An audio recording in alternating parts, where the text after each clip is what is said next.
dans les chefs des serviteurs de Dieu, il y a beaucoup de talents, beaucoup de capacités. Et il y a des pasteurs qui sont forts aussi dans les affaires, il y en a qui sont doués à la matière d'administration. Il y en a qui ont fait des études et pour ça, et il y en a aussi qui restent carrément dans le sacerdoce. Parce qu'il ne faudrait pas, à un certain niveau, qu'on dise les pasteurs sont bons à rien. Pour tous vos événements, séminaires, baptêmes, mariages, forums, c'est Eurotech TV. Amis fidèles de l'émission Qu'on se le dise sur Eurotech TV, bonsoir. Nous sommes très heureux de vous savoir nombreux ce soir sur vos ordinateurs pour une fois de plus suivre cette émission que vous aimez tant. Aujourd'hui, nous recevons pour vous un grand homme, je le dis et je le souligne. Il nous vient de la République démocratique du Congo. C'est un homme de Dieu. Un homme de Dieu qui est connu, qui n'est plus à présenter. Mais pour vous, nous allons quand même ce soir lui donner cette occasion de pouvoir se présenter, de se faire connaître auprès de vous qui êtes nos fidèles internautes, pour que vous puissiez le connaître davantage. Avec vous, chers amis, nous allons lui poser un certain nombre de questions. Questions pour nous de savoir, pour vous, quel est le mobile de sa venue, de sa présence aujourd'hui en France. C'est quoi son ministère et ses projets d'avenir. Sans plus tarder, nous allons recevoir l'homme de Dieu. Bonsoir, Son Excellence, Monsieur Bernard. Bonsoir. Voudriez-vous vous présenter à nos fidèles spectateurs et téléspectateurs ce soir et nous dire très brièvement les mobiles de votre visite ici en France? Bien, moi c'est Dodo Kamba Israël. Je suis pasteur, responsable ou le représentant légal de l'église missionnaire de Tsaïda internationale. Je suis, je sers le Seigneur dans le ministère prophétique, c'est comme ça que l'on m'appelle généralement prophète Dodo Kamba. Alors, je suis marié à une seule femme et père de 4 enfants. Ma venue ici en France, c'est pour l'évangélisation. C'est la raison majeure de ma venue ici. Je suis déjà en train de rendre grâce à Dieu parce que en fait, la tournée a été jusqu'ici bien. En fait. Comme je voulais le dire, a été un succès parce que la parole de Dieu est prêchée, le ministère est rendu et pour moi, je rends grâce à l'Éternel pour ça. Ok, merci beaucoup. Je voudrais savoir, c'est depuis quand que vous êtes en France? Il y a une semaine, 2 semaines, ou combien de temps déjà de vous faire en France? Écoutez, ça va faire environ 3 semaines et demie que je suis en France. Parce qu'au départ, je suis d'abord arrivé par l'Italie. Ça va faire environ 3 semaines et demie. Donc, je suis en France en train de sillonner. Parce que pour l'instant, avant d'être ici à Paris, j'ai commencé par aller à Marseille. J'ai rendu le ministère. Et voilà. Ok, une autre question me vient tout de suite à l'esprit, parce que vous avez dit que vous avez fait déjà l'Italie avant de venir ici. Je voudrais alors savoir, Monsieur le Révérend, quand vous faites ce genre de tournée, est-ce que c'est vous-même qui pensez organiser ce genre de tournée ou vous recevez un appel de Dieu, puisque vous êtes un homme de Dieu, comme vous venez de vous présenter, vous recevez un appel comme ça, ou une mission de la part de Dieu qui vous dit, voilà, en telle période, vous allez vous déplacer à tel ou tel autre pays pour aller évangéliser. Et merci. Je crois que, de par ma vocation, je ne me permets pas de faire les choses de moi-même. Tout ce que je fais, mes déplacements, ma mission, c'est d'abord sous l'orientation et l'ordre suprême du Seigneur. Donc je rends grâce à Dieu. Donc c'est comme ça que je fonctionne. Je ne peux pas dire qu'une telle période, je programme d'aller à tel ou tel endroit. C'est vrai que ça a toujours été un désir pour moi de servir Dieu partout où je serai. Mais au départ, pour des grandes missions comme celle-ci, je le fais toujours par ordre du Seigneur et par l'orientation du Saint-Esprit. Et là, c'est quoi le grand message qui vous a été donné par Dieu, le message que vous avez préparé, prévu pour le peuple de Dieu qui vous suit partout où vous passez, partout où vous allez passer? Non, mais écoutez, c'est vraiment sous l'orientation, parce qu'il faut dire que j'ai parcouru quelques villes et quelques pays, comme je le dis. Donc, je n'ai pas un seul message pour chaque endroit. Il est vrai que dans certains contrées, j'ai donné des messages un peu différemment. Donc, s'il faudrait que je résume, je dirais que ici en Europe, j'ai apporté un message d'éclaircissement sur leur réalité spirituelle qui est en vogue aujourd'hui, qui sont en vogue, pour le dire. En fait, le travail de l'ennemi contre les étoiles, contre les leaders, contre l'Église, la menace de l'occultisme et de la magie contre l'Église. C'était d'abord le message que j'ai donné à quelques endroits. Il y a également la prise de conscience pour la délivrance dans la vie des enfants de Dieu, bien servir le Seigneur. Comme je viens de le donner cette semaine à l'église Maranatha, comme je dis, délivrer pour servir. C'est-à-dire, il y a des gens qui se précipitent pour le faire, pour servir Dieu, alors qu'il y a encore certaines choses qui leur réclament, ils sont encore sous l'emprise ou le contrôle de l'ennemi. Et là, ça pose des sérieux problèmes pour le service et l'œuvre de Dieu. Ce n'est pas parce que tu as mis longtemps quelque part que tu dois forcément être important. Non, non, non. Tu peux avoir mis 10 ans dans l'église ou plus d'années que tout le monde, mais si tu ne remplis pas les critères, malheur à toi, je ne peux pas faire les sentiments. Frère, tu dois être sérieux avant de servir Dieu. Nous allons comparer des faits et nous trouverons que la plupart des gens qui ont posé des problèmes dans le sacerdoce, la plupart des personnes qui ont compliqué les choses de Dieu, la plupart des personnes qui ont terni l'image des enfants de Dieu, ce sont des gens qui se sont précipités de servir sans avoir la délivrance, sans avoir la libération. Ils ont servi tout en étant en Égypte. Je suis dit, il n'y a pas de favoritisme. Ok, merci beaucoup. Nous progressons, chers amis. Vous vous êtes présenté en tant que prophète. Simplement. Je voudrais savoir, pour l'intérêt de nos fidèles aussi, que les sachent. Aujourd'hui, en République démocratique du Congo, principalement, qui est notre pays, bien sûr, et ici en France, comme partout en Afrique, on a constaté depuis 20 ans aujourd'hui beaucoup de gens qui se disent, qui sortent comme hommes de Dieu, qui se donnent, moi je parle comme ça, qui se donnent des titres. Moi je suis prophète, moi je suis apôtre, moi je suis tel, je suis tel autre, voilà, homme de Dieu. Je ne sais pas, en ce qui vous concerne, ce titre-là, cette dénomination, vous voulez donner comme tous les autres le font, ou c'est en devenant homme de Dieu, avant de devenir homme de Dieu, que le Seigneur vous dise que vous êtes prophète, ou soit vous êtes apôtre, ou évangéliste? D'abord, je dirais pour le simple sujet d'éclaircissement et des précisions en cette matière, il faudrait savoir une chose.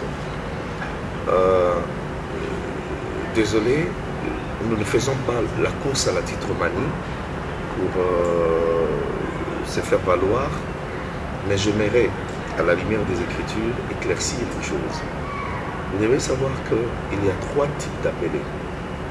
C'est-à-dire dans l'œuvre de Dieu, il y a ceux que le diable appelle pour le servir, il y a ceux qui se recommandent eux-mêmes, il y a ceux que Dieu aussi appelle. Ceux que le diable appelle pour le servir, ils prennent aussi l'image, l'étiquette des serviteurs de Dieu avec des noms des ministères, pasteurs, apôtres, évangélistes, docteurs et prophètes.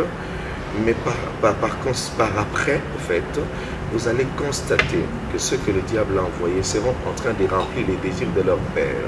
Ce qui fait que le fruit qu'ils donneront, ce serait le fruit de la rébellion, la méconduite, le péché et bien d'autres choses qui témoigneront qu'ils ont été envoyés par le diable. Mais ceux qui se recommandent eux-mêmes également, vous trouverez que dans leur faisabilité, vous trouverez beaucoup trop de la chair dedans et beaucoup trop de choses qui sont superficielles. Il n'y aura pas vraiment de précision, ils ne seront pas assis dans ce qu'ils font. Malheureusement, ceux qui se recommandent eux-mêmes font le travail, mais oisivement, et par conséquent, il n'y a pas de résultats concrets. Dieu n'éprouve pas vraiment sa présence dans ce qu'ils font. Il n'y a pas de résultats. Il n'y a pas la main de Dieu qui est visible. Il n'y a pas de conversion de vie. Il n'y a pas des gens qui donnent leur vie à Christ. En fait, il n'y a pas de résultats. La personne sert son propre nom et puis par après, il disparaît. Celui qui se recommande lui-même disparaîtra. Par contre, celui que Dieu envoie, ou celui que Dieu appelle, il est vrai que l'étiquette sera pratiquement la même parce qu'on le verra porter aussi le même nom que les autres portaient, le même titre, mais la différence sera au niveau du message. Il sera très conséquent dans son message, il y aura le fond dans le message et il portera le fruit digne de repentance, c'est-à-dire vous verrez que la personne a vraiment l'image de Dieu. Elle sera elle-même en train de porter le fruit de son message. Si vous prêchez la crainte de Dieu, il sera lui-même en train de le vivre. Et après, il y aura des vies qui reviendront à Christ, c'est-à-dire des conversions assez remarquables et bien de choses. Et Dieu appuiera l'œuvre qu'il sera en train de faire par des signes et des prodiges. Dieu glorifiera le travail. Et voilà. Voilà, mais au niveau des appelés de Dieu, il y a 5 ministères qui existent, vous voyez. Il y a le ministère premièrement apostolique, il y a le ministère apostolique, ministère prophétique, ministère pastoral, ministère évangélique, ministère doctoral. Il y a 5 ministères qui existent. Et dans les 5 ministères, tous les appelés de Dieu portent chacun un ministère selon que le Seigneur lui en a donné la vocation. Mais alors, par rapport au partage, généralement, on nous appelle tous des pasteurs pour un simple fait que nous sommes d'abord au départ des bergers parce que nous dirigeons les gens, c'est un dénominateur commun de tous ceux qui servent Dieu parce qu'on voit derrière ces personnes les brebis qui conduisent. Les bergers nous appellent tous des pasteurs, mais nous ne sommes pas tous des pasteurs par notre façon de présenter ou de remplir les ministères.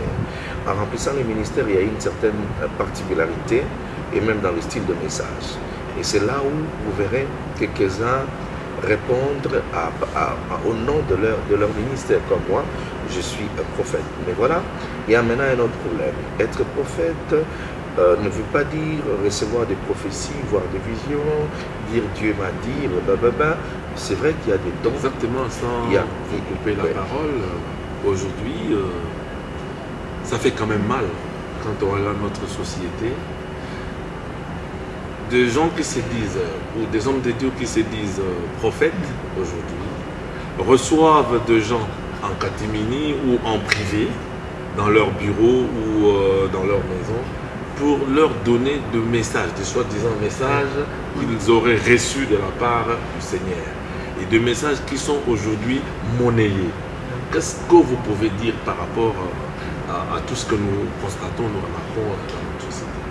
Je suis désolé, d'abord le message, je ne suis pas contre. C'est vrai que celui qui a reçu, n'est-ce pas, l'appel prophétique doit au départ, celui qui a reçu le ministère prophétique doit au départ avoir ou posséder les dons de la prophétie dans son ensemble. Dans le don de la prophétie, il y a des visions, il y a des paroles de sagesse, paroles de connaissance, discernement, il y a bien des choses. Bon, pour établir la différence par rapport à ce que je disais, les dons de la prophétie, de la vision et bien des choses peuvent être accordés à n'importe qui. Et cela ne veut pas dire qu'il est devenu prophète directement. Mais par l'exercice des dons de prophétie, il y en a qui sont appelés des prophètes. À ces faits-là, ce sont des prophètes mineurs. C'est-à-dire c'est par rapport aux dons qui s'exercent spontanément. Mais quant au ministère prophétique, on le remplit d'abord par les enseignements prophétiques qui fixent le temps. À ce moment-là, nous avons un ministre tout fait qui enseigne la parole de Dieu en qualité de prophète, prêchant la bonne nouvelle, enseignant la parole de la vérité, mais avec une spécificité par rapport à l'appel prophétique. Bien. Maintenant, quant à ceux qui reçoivent des personnes, en particulier en catimini, comme tu l'as dit, le terme, alors qui sont en fait en train d'occulter leur service par le simple fait que derrière, ils seront en train de donner certains messages prophétiques. Ça, il ne faut pas quand même l'oublier. Dieu peut me parler. Je peux appeler quelqu'un dans mon bureau. Quelqu'un peut venir me voir en tant que pasteur pour recevoir, n'est-ce pas, des conseils et des orientations. Dieu peut me parler de certaines choses à son sujet. Et je veux lui répondre. Mais facturer celle-là, hein, que ça se passe de manière monnayée ou encore fixer le prix, comment on appelle, avec un cachet derrière, ou des frais à payer pour consulter les prophètes. Ça dépend de ceux qui le font, mais moi je ne vois pas ça très biblique. Moi, je pense que c'est gratuitement qu'il doit dans le ministère. Il est vrai que s'il y a une personne qui peut penser à celui que le Seigneur a utilisé pour son sujet, d'apporter une offrande, ça c'est tout à fait biblique. Mais je dis aux gens que le ministère prophétique ne s'exerce pas seulement de manière à recevoir des gens à côté, donner des messages. Le ministère prophétique s'exerce par les enseignements prophétiques qui orientent dans l'ensemble. C'est comme ça que je dis, la parole de Dieu est d'abord la prophétie par excellence. Le reste des choses viennent après. D'ailleurs, on a toujours souhaité suivre le modèle que le Seigneur a donné dans la parole. Si quelqu'un pense avoir en lui, n'est-ce pas, le don de la prophétie, il faudrait qu'il le donne au su et au vu de tout le monde, de manière à ce que les autres jugent. Parce qu'on nous a dit de ne pas tout prendre, de ne pas non plus tout mépriser. Il faudrait que ça soit jugé si les prophéties conviennent, parce qu'il y a des prophéties qui carrément contredisent la parole de Dieu. Alors là, on ne sait pas les juger si c'est donné à côté. Il y en a même qui s'égarent à cause de ça. Donc, il y a beaucoup trop de bavures autour de ces ministères. Exactement. Nous organisons pas mal d'enseignements, de redressement, de réguler ces domaines assez complexes et perplexes en même temps. D'accord, merci. Nous allons revenir sur vous-même, cher prophète. Ça fait combien de temps aujourd'hui, depuis que vous exercez votre métier en tant que prophète? Bientôt 20 ans. Et pendant tous ces 20 ans, vous avez été prophète? Je n'ai jamais changé de ministère dès le premier jour de mon ministère. Je n'ai pas commencé par être évangéliste, pasteur, apôtre. Simplement, j'ai eu la grâce de ne pas me tromper dans l'appel. Dès lors que Dieu m'avait appelé, il m'a précisé mon ministère. Dès la première année, je me suis présenté comme tel. Jusqu'aujourd'hui, je sers le Seigneur dans mon ministère. Il est vrai, comme je t'ai dit, il y a des gens qui m'appellent jusqu'aujourd'hui simplement pasteur, parce que c'est un dénominateur commun. Il y a des gens qui ont du mal à faire cette distinction dans les appellations, mais j'ai toujours dit que c'est un dénominateur commun, donc tous nous sommes appelés pasteurs, et ça ne me pose aucun problème. D'ailleurs, je dis, bon, quelqu'un a dit, écoute, le prophète, quelqu'un t'a appelé frère. Je dis, mais attends, m'appeler frère, c'est pas un péché, ça pose pas non plus de problème, parce que nous sommes d'abord des frères en Christ. Il y en a qui en font tout un problème. Oh, non. Un pasteur moi, je pense que on appellerait frère par un autre frère. Il en a fait des problèmes. Voilà. Oh, non, là c'est au fait la manque de... Enfin, il y a parfois quelques petits problèmes. Je n'ai pas voulu employer des termes, des mots, question de sensibilité. Mais je pense que à ces faits, j'ai toujours pensé que les titres dans le ministère n'est pas un point qui vous fait valoir ou qui nous donne l'honneur. Mais le ministère, c'est une responsabilité. Que ça m'échappe la question. Aujourd'hui, tous ceux qui ont été appelés comme prophètes, apôtres, ainsi de suite, ont changé. Il y en a beaucoup qui ont changé de dénomination, qui s'appellent aujourd'hui bishop, archibishop, qui cherchent des dénominations ça et là pour se faire valoir, à mon sens.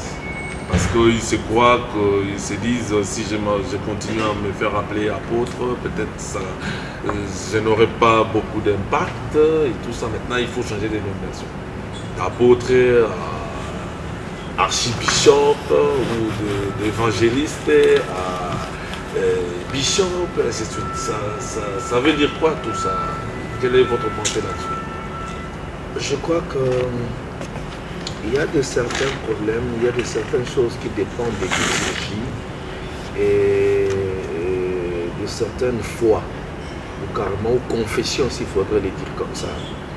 Parce que bishop veut dire tout simplement évêque, archibishop veut dire archevêque. Alors vous trouverez par exemple dans certaines confessions et organisations, structurations anglophones sont appelées bishop, toutes ces personnes qui ont réussi à avoir au sein de leur ministère d'autres pasteurs, fils qu'ils ont installés. Alors on leur donne ce titre de bishop pour le simple fait qu'ils ont réussi dans leur temps de ministère à ordonner d'autres pasteurs. Ils sont devenus des pasteurs, ce sont des pasteurs des pasteurs. C'est par rapport à leur confession, à leur organisation, structuration. Mais il y en a qui carrément prennent ça en français, comme on dit, évêque, c'est-à-dire à ce moment-là, c'est l'évêque, c'est celui qui dirige les autres pasteurs, ainsi de suite. Et si quelqu'un monte encore par rapport au rang et aux responsabilités, c'est leur organisation et structuration. Il sera appelé archevêque ou archibishop du fait qu'il a au sein de lui certains bishops qu'il a ordonnés et qui dirige d'autres pasteurs par rapport à tout ça. Bon, on ne sait pas faire des critiques autour parce que c'est leur organisation. C'est comme dans une autre église, on vous dira, bon, chez nous ici, les cultes commencent à telle heure et ça finit à telle heure, on a telle organisation. En fait, ces choses-là ne sont pas faites seulement dans les motifs ou le souci de se faire valoir, mais parfois c'est pour structurer seulement, établir la différence. Vous voyez, il y a des églises où vous venez, vous tous, on a installé des chaises, les gens se mettent tous en regardant vers la chaise. Dans d'autres, vous verrez d'autres chaises, des pasteurs, on les met au-dessus. Et tout ça dépend de l'organisation, de la structuration. Et moi, je crois que créer un débat autour de ça, ça risque d'être un peu plus dur et choquant pour les autres. Mais, et c'est vrai qu'il y en a aussi qui en abusent. Hein? Il y en a qui du jour au lendemain s'élèvent et quelqu'un qui au départ ne remplit pas les critères, se fait appeler cela. Bon, là, ça dépend aussi, il faudrait leur poser une question. Mais quant à ceux, je dirais carrément, par exemple, que simplement bishop, évêque ou archevêque n'est pas le nom ou le titre du ministère. C'est au fait l'étiquette par rapport aux responsabilités que la personne peut avoir au sein de la communauté, au sein de l'organisation de la structuration qu'ils peuvent avoir. Alors, ça peut aussi arriver que quelqu'un fasse beaucoup trop de bavures sans porter le nom du bishop. Merci beaucoup. Venons-en à présent à l'entourage du pasteur, du bishop. En fait, cet entourage aujourd'hui dans nos églises pose un petit problème. Ça n'enchante pas très souvent les fidèles qui viennent à l'église parce que on constate que dans le chef de ces gens-là qui entourent le pasteur, très souvent ils ont un mauvais langage, le fait qu'ils soient déjà aux côtés du pasteur. Beaucoup, la majorité parlent mal à d'autres fidèles et les fidèles constatent aussi que très souvent c'est des gens qui ne sont pas très outillés par rapport à la parole de Dieu, qui n'ont peut-être pas des compétences pour exercer ce qu'ils font comme travail à l'église. Et pourtant, on le voit très souvent devant le peuple de Dieu à l'église. Et on constate aussi que c'est très souvent des amis proches du pasteur ou des gens qui ont soutenu son ministère tout au début par moyens financiers ou matériels. Et par ce fait-là, le pasteur se trouve en difficulté de pouvoir soit reprocher ces gens-là qui l'entourent. Qu'est-ce que vous pouvez dire par rapport à ça? Non, je dirais tout simplement que techniquement parlant, vous avez posé 2 ou 3 problèmes à la fois. C'est celui de la compétence de ceux qui doivent se trouver autour du pasteur. Je crois que le deuxième problème serait le manque de courage du leader ou du pasteur pour sanctionner ceux qui commettent des fautes à leur côté, compte tenu de leur de ce qu'ils sont pour le pasteur ou de leurs apports ou de ce qu'ils ont. En fait, les pasteurs se sentent parfois faibles ou redevables à ces personnes. Bon, écoutez, je dirais carrément ceci. C'est vrai que ce genre de problème existe dans quelques communautés, mais je crois que celui qui est réellement appelé par le Seigneur, qui a le souci de l'œuvre, doit prendre des mesures parfois très dures et très difficiles auprès des personnes qui sont à leur côté. Il est vrai que le choix porté sur des personnes qui doivent nous entourer est vraiment doit être très attentionné. Tu dois avoir plutôt doit être l'objet de beaucoup d'attention au départ. Il ne faudrait pas que quelqu'un nous entoure parce qu'il est seulement notre parent, parce qu'il est notre ami, parce qu'on se connaît, parce qu'il nous a rendu service, par crainte que la personne commence à détruire l'œuvre, alors qu'on lui a donné beaucoup trop de privilèges à côté, et surtout les gens qui tiennent le langage qui ne correspond pas par rapport à l'appel et à leurs responsabilités. Je sais que ça pose problème. Mais pour le souci de l'œuvre de Dieu, il faudrait être intransigeant et aussi dur, correct et juste pour trancher en toute honnêteté et donner des responsabilités aux personnes qui remplissent des critères. Même s'il n'est pas ton frère, même s'il n'est pas ta soeur, il faudrait prendre le courage de placer des gens qui remplissent des critères. Mais pour l'Église, pour le pasteur ou le leader qui a déjà ces problèmes autour de lui, il ne faut pas avoir honte de recommencer. Il faut tout casser et recommencer, restructurer son entourage. Et c'est pour l'avenir de l'Église, c'est pour le lendemain et le survie du ministère et de l'appel. Et en ce qui concerne votre ministère, comment vous procédez pour pouvoir nommer tous ceux qui vous entourent? Il faut convoquer une équipe qui décide que telle ou telle autre personne va jouer tel autre rôle dans l'église, ou c'est vous-même en tant que pasteur, leader, qui décidez voilà, que telle personne, moi je le nomme pour telle fonction, ou comment vous faites? Au départ, Dieu me donne le discernement pour étudier et voir les personnes qui sont autour de moi.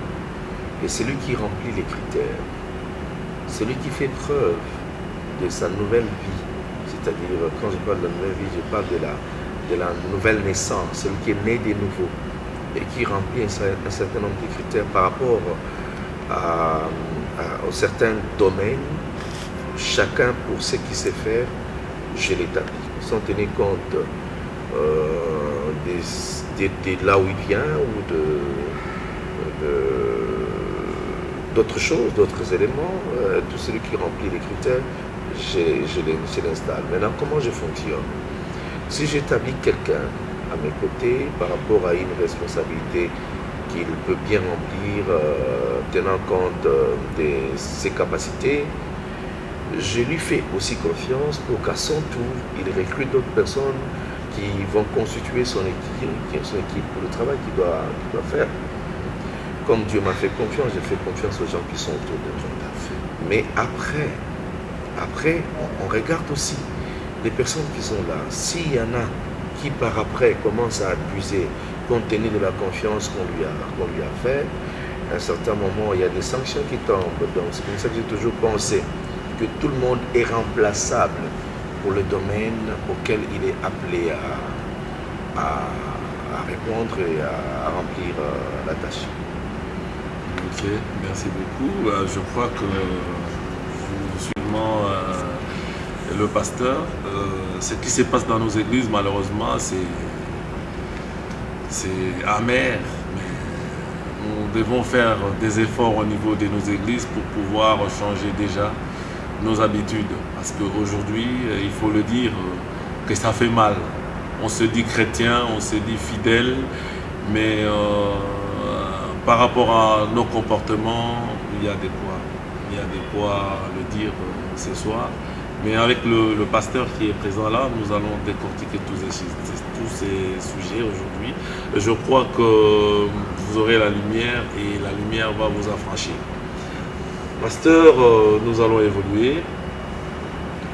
Aujourd'hui, en République démocratique du Congo, il y a autant de chaînes chrétiennes, des églises, autant d'églises. Il y en a plusieurs.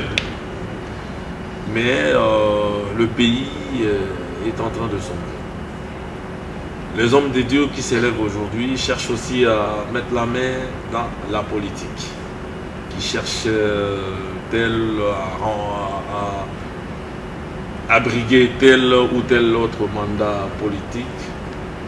Mais qu'est-ce que le peuple n'a pas constaté? Qu'est-ce que les enfants de Dieu ne constatent pas malheureusement? Que tous ceux-là qui s'appellent hommes de Dieu et qui veulent, au nom du peuple, prendre le pouvoir pour pouvoir servir le peuple de Dieu, finissent par décevoir. Aujourd'hui, vous en tant qu'homme de Dieu, vous pensez que c'est normal que les hommes de Dieu que vous êtes puissent être représentés au niveau des institutions politiques pour pouvoir servir le peuple de Dieu, ou qui doit rester au niveau de l'Église, prêcher la parole de Dieu, déjà à ce niveau-là, pour qu'au niveau du pays, qu'il y ait quand même un élan de changement. Bon, la réponse que je vais donner va être vraiment réfléchie, parce que on ne peut pas établir une vérité compte tenu des échecs des autres pour établir ça comme un principe de vie. C'est pas sage, ce n'est pas conséquent non plus. Sinon, si je disais il ne faudrait pas que le pasteur se représente dans tel ou tel domaine d'institution par rapport à la politique, parce que l'autre qui a fait a échoué, je crois que je risquerais de prendre la place de Dieu. C'est trop prétentieux pour moi. Je ne peux pas établir une vérité ou un principe par rapport aux échecs ou au succès des autres. Je dirais tout simplement ceci. Dieu est souverain. Vous savez, dans les chefs des serviteurs de Dieu, il y a beaucoup de talents, beaucoup de capacités. Et il y a des pasteurs qui sont forts aussi dans les affaires, il y en a qui sont doués à la matière d'administration, il y en a qui ont fait des études et pour ça, et il y en a aussi qui restent carrément dans le sacerdoce. Je dirais par conséquent que si vraiment Dieu appelle un serviteur de Dieu en dehors du pastoral à aller remplir une tâche au niveau politique, dans l'administration, quelque part, dans la députation et autres, si ça vient de Dieu, c'est l'avenir qui prouvera. Mais on ne peut pas juger avant. Et si par après, on n'a pas de fruits tout de suite, que dirons-nous? Nous dirons carrément que la personne a été faire cela de lui-même. C'était peut-être l'envie et tout ça. Mais je crois que de par des serviteurs de Dieu que moi je connais, il y a quelques-uns qui sont vraiment intelligents, qui ont beaucoup de capacités de faire aussi des choses, parce qu'il ne faudrait pas, à un certain niveau, qu'on dise les pasteurs sont bons à rien dans la société en dehors du pastoral. Non, mais puisque déjà ils gèrent leurs églises, leurs ministères, c'est déjà trop. Ils ont déjà beaucoup d'occupations associées à cela. La fonction politique, vous ne voyez pas que ça sera un peu trop et qu'à un moment donné, on va honnêtement parlant, baisser les motivations. Honnêtement parlant, aujourd'hui les choses ont tellement évolué. Il faudrait savoir que, tu sais que Paul, à un certain moment, quand il travaillait, il a été à mesure également de faire des affaires. Il a fait des tentes, il a fait des paniers qui pendaient. Et je vous rappelle aussi qu'il y a eu des serviteurs de Dieu qui étaient doués dans le sacerdoce, mais qui ont été aussi à un certain moment recommandés aux côtés du roi pour pouvoir fournir des conseils, être établis comme des conseillers à côté du roi. Alors moi je crois qu'un homme de Dieu, avec tout ce que, s'il en a reçu la vocation, il peut très bien. Il suffit que l'Église soit bien structurée, parce que l'Église ne nous prend pas tout le temps pour le faire. C'est vrai que si l'Église est bien structurée, l'homme de Dieu peut se retrouver en train de travailler de l'autre côté dans une entreprise, il peut se retrouver en train de remplir un rôle administratif quelque part, et de l'autre côté faire aussi la pastorale. C'est question d'être intelligent et d'en avoir la capacité, on peut équilibrer. Mais c'est vrai qu'il y en a d'autres qui, malheureusement, parce qu'il a vu l'autre en train de le faire, il veut aussi s'improviser. Le résultat, à ce moment-là, prouvera que la personne n'a pas eu la capacité de le faire, n'a pas été en mesure de remplir tout le rôle. Mais je dis vraiment pour tous ceux qui nous suivent, honnêtement parlant, moi, je ne fais pas la politique, je le dis. Je sers Dieu, par exemple, je pense que ça me suffit jusqu'ici. Mais je ne peux pas dire que moi, comme je ne fais pas de la politique, que tout le monde ne va pas le faire. Non, parce qu'il y en a qui ont reçu la capacité, parce que j'ai vu quelques pasteurs en dehors du pastoral qui remplissent très bien. Et je l'ai vu aussi dans l'administration, dans une entreprise en train de travailler. Il a équilibré les choses, ben voilà, c'est une capacité. Aujourd'hui, je crois que c'est un peu différent. Dans l'ancien temps, on avait des messages venant de pasteurs. Non, moi, jamais la politique, parce que la parole de Dieu, ça me suffit déjà, l'église et tout ça. Mais aujourd'hui, la majorité court derrière des postes politiques, cherche à briguer un mandat politique. Est-ce que sont-ils pas assoiffés d'argent? Parce qu'aujourd'hui, comme je vous ai dit tout à l'heure, tout le monde veut avoir une chaîne de télévision, une chaîne de radio, tout le monde veut être un grand pasteur avec beaucoup d'affaires, avec telle ou telle autre affaire, machin. Mais ce n'est pas la chasse au matériel non. qui motive ces hommes de Dieu. Je crois que c'est trop sévère de servir les peuples. C'est trop sévère de traiter les hommes de Dieu de cette façon. Honnêtement parlant, c'est quand même trop sévère. Hein? Je crois qu'il y en a, oui, je le dis parce qu'il y en a, parce que quand vous posez une question, certainement, il y a des gens qui se les posent déjà. Donc je réponds, c'est trop sévère de traiter le pasteur, de faire la cour à l'argent ou au matériel. Mais je crois qu'honnêtement parlant, parmi les hommes de Dieu, il y en a qui ont des capacités de beaucoup faire à la fois.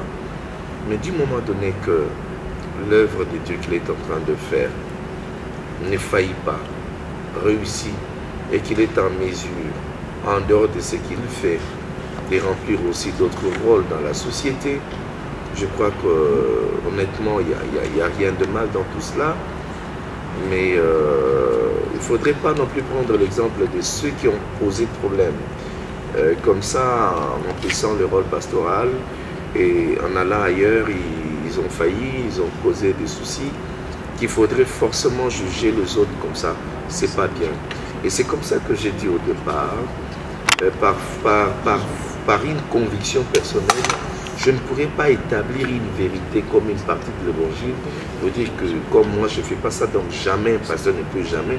Alors ça c'est trop prétentieux, parce que Dieu reste souverain. C'est au jour le jour que Dieu nous étonne, nous tous aussi. Dieu peut susciter un homme avec beaucoup de capacités, être en mesure d'être dans le pastorat, dans la pastorale plutôt, être aussi de l'autre côté dans la politique. En tout cas, je ne peux pas limiter Dieu parce qu'il est illimité. Mais pour ce que j'ai déjà vu, j'ai dit jusqu'ici, Dieu établit des hommes avec des capacités, des potentialités qui peuvent leur qualifier dans les domaines auxquels ils sont appelés à remplir des tâches. Merci beaucoup. Venons-en maintenant à la responsabilité sociale de l'Église. Votre ministère, vous pouvez nous dire quelque chose par rapport à cette responsabilité sociale? Parce que moi, je sais qu'une Église, en tant qu'une association, en tant qu'une entreprise, une personne morale, doit remplir une certaine responsabilité morale, sociale. Voilà. Sur le plan social, qu'est-ce que votre ministère à vous fait concrètement? Merci. Je crois que pour bien parler, aujourd'hui il y a beaucoup de choses. C'est un point très saillant aujourd'hui. Ça fait couler de l'encre. Aujourd'hui, on ne cesse d'accuser des pasteurs d'être assoiffés d'argent, de ne s'occuper que d'eux-mêmes, de ne pas regarder aux autres. Écoutez, d'abord, le travail de l'Église, le rôle de l'Église est tellement grand que par moments, on ne nous comprend pas. D'abord, le travail psychologique que nous faisons en tant que pasteurs dans la vie des fidèles est énorme. C'est d'abord quelque chose à louer. Et en second, je dirais, par rapport à la vie sociale, par rapport à l'assistance, en fait, l'assistance aux œuvres caritatives, je dirais, l'Église est appelée à répondre aux soucis sociaux de la population quand elle en a des possibilités. À ne pas nous comparer aux églises qui sont déjà subventionnées pour remplir de tels rôles, parce qu'il faudrait qu'on se les dise, si l'Église n'a pas assez de moyens pour ne fût-ce qu'avoir ses propres locaux à elle, pour ne fût-ce qu'au départ avoir certains matériels qui lui permettent de fonctionner, alors ce serait difficile que celle-là soit en mesure de penser à la vie sociale des autres. Raison pour laquelle certaines organisations que je tais le nom ici sont carrément subventionnées pour que chaque année, chaque mois, l'État qui au fait travaille en collaboration avec les églises dispose de moyens pour que ces églises installent des écoles, installent bien des choses, des hôpitaux, et aussi répondre aux soucis, d'autres soucis tels que le manger, la nutrition et d'autres. Mais quant à nous autres, qui ne recevons pas de subventions de l'État, nous essayons de faire avec nos moyens de bord, de notre mieux, de notre possible, pour assister tant soit peu des personnes en difficulté. Nous ne sommes pas comme les autres églises qui filment à tout moment ce que nous faisons, mais ceux qui me suivent. J'ai été, il y a 2 ans, décoré ambassadeur de la paix par l'ordre de Genève avec les autres qui sont venus de Norvège et tout ça. C'est international.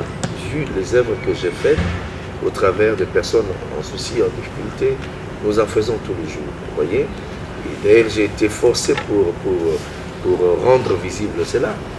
Mais sachez que nous faisons des choses. Mais c'est pas assez. Vous voyez? C'est pas assez. De tout ce que nous pouvons faire, c'est vraiment pas assez.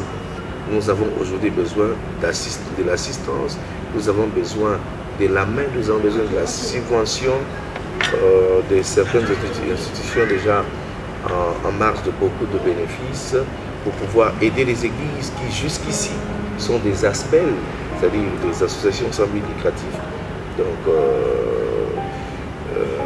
nous ne pouvons pas faire au-delà, mais nous essayons de faire tant mieux avec ce que nous pouvons.